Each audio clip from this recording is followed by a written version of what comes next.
You have some narrative in your mind that is so negative that when you look in the mirror, you see somebody worth trashing. You see what's wrong.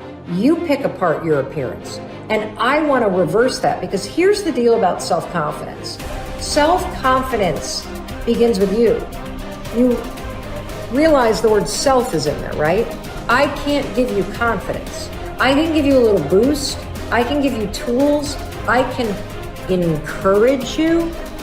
But confidence is forged in fire. It's something that's within you. And here's the thing I want you to realize about confidence.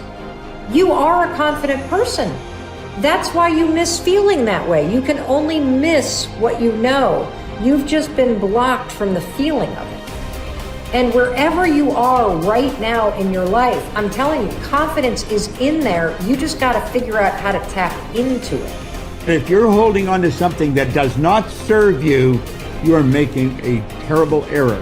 It's going to cause all kinds of problems. You may blame other people or other things. You may blame the situation. It's you are the cause of the problem. The man that told me to pick up this book and read it, Ray Stanford, he had a saying. He used to say to me, Bob, you're the only problem you'll ever have, and you're the only solution. I think it might have taken me 5 years to understand it. But I do understand it. And you know something? I am the only problem I'll ever have, and I am the only solution. Don't hold on to anything that is not serving you. Reject it. You know the beautiful part about having an inductive reasoning factor? That's the part that chooses thoughts. You can accept or reject. The beautiful part of your mind, you can accept or reject anything that comes into your world. Accept or reject it. It's a choice.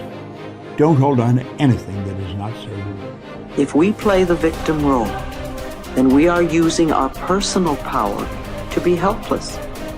If we decide to accept responsibility, then we don't waste time blaming somebody or something out there. Some people feel guilty for creating illness or poverty or problems. They choose to interpret responsibility as guilt. And some members of the media like to refer to it as New Age guilt. These people often feel guilty because they believe that they have failed in some way. However, they usually accept everything as a guilt trip in one way or another, because it's another way to make themselves wrong. And that is not what I'm talking about.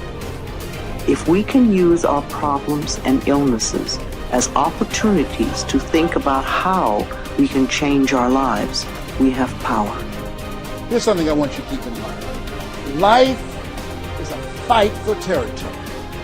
And once you stop fighting for what you want, what you don't want will automatically take over. In the past, if you look at it, people have perceived themselves as victims of everything around them, victims of circumstances. And then we go, I'm sorry, life did not give me those wonderful things that other people have. And the simple reality is, no, if you have an issue, it's not the outside. This is what we've always, universe, give me something. We now know that our issues are internal. It's our own subconscious beliefs that we've been programmed with of disempowerment. Like when a child is growing up and getting its programs, so think of what things parents say. Oh, you don't deserve this. Who do you think you are? I mean, the parents didn't mean that for your whole life. They were trying to, goad you, needle you to make a change, so they would say these things. 95% of our life comes from those programs. So if you have disempowering beliefs about who you think you are, because you got them from other people, that's how you know who you are. These disempowering beliefs play 95% of the day in an average person's life.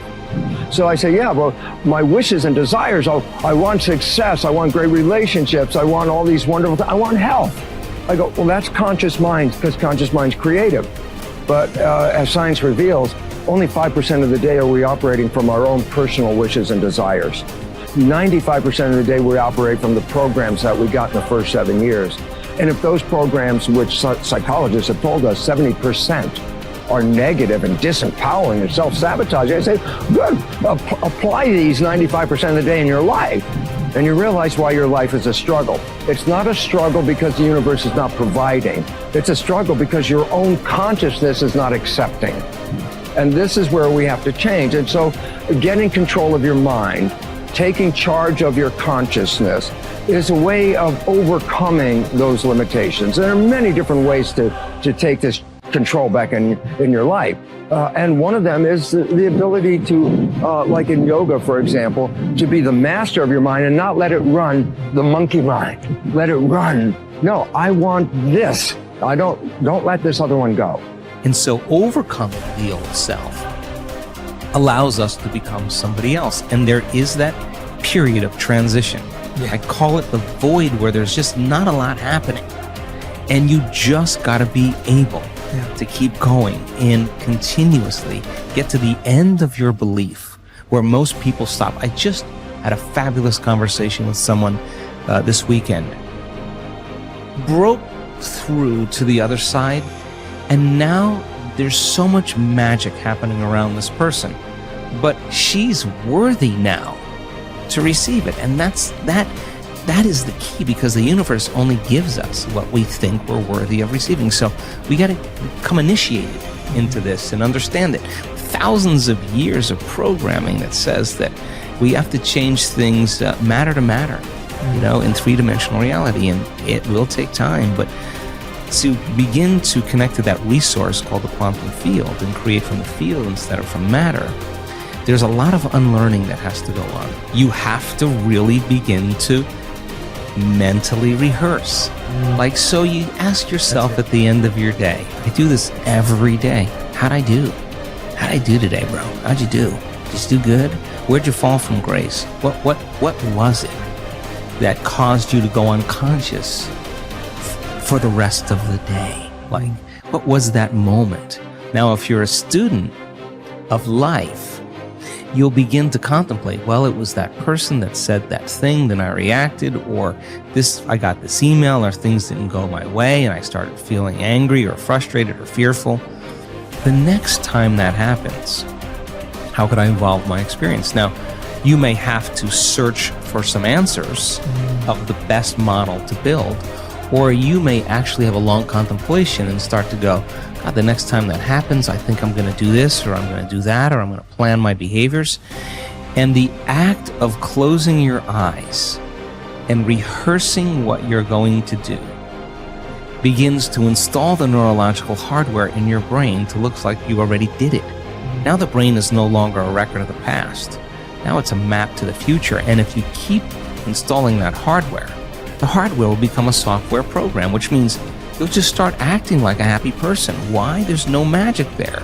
You installed the circuitry. So that's more important than the news. Right. It's more important than answering any email or any text.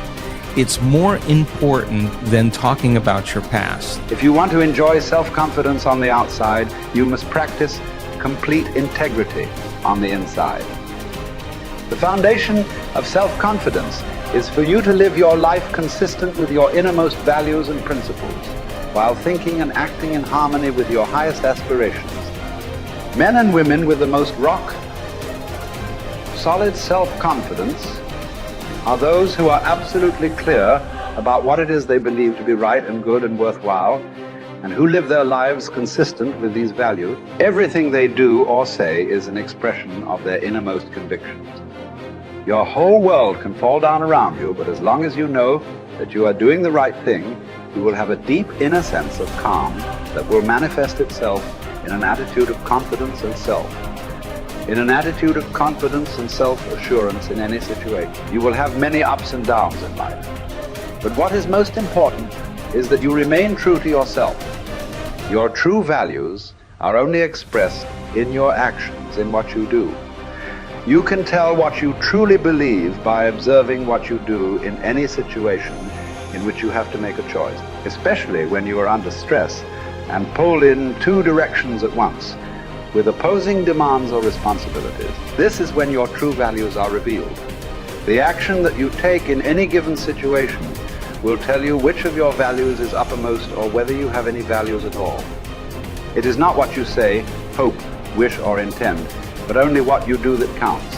Your choices and the actions you take tell you unerringly who you really are. You can develop within yourself a superb set of values by acting as though you already had those values. You can develop integrity and courage and compassion and confidence by behaving as though you already had these qualities.